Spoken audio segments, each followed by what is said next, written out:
a question that can come up about hops, and we are talking about Humulus lupulus, and it is a big anti-inflammatory sedative, of course used for making beer the world over and since antiquity. Do go visit the other video to find out more about some of that history.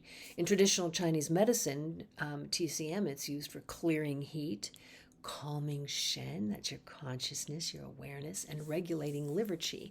Liver qi is specifically associated with this idea of the free flow of qi and blood in the body. You want things moving properly, not getting stuck and stagnant, creating emotional upsets and insomnia and all kinds of things. But the question that can rise, given all this, is who should avoid hops? And it's an interesting question.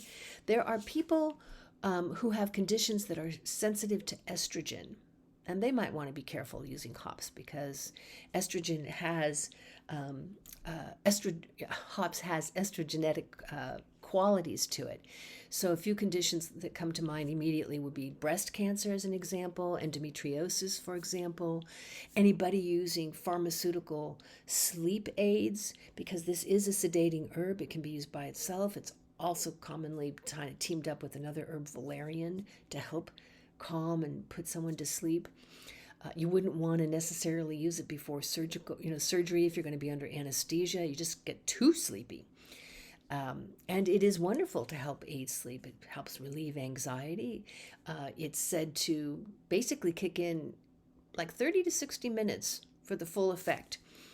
And the resin is known to increase the activity of a neurotransmitter,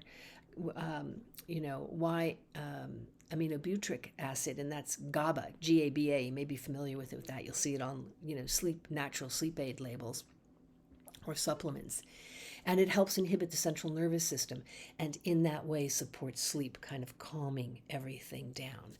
So there you go. This is an incredibly safe herb. It's obviously used in many, many ways, from our beers and beverages and non-alcoholic beverages nowadays, but also as an important medicine and sleep aid.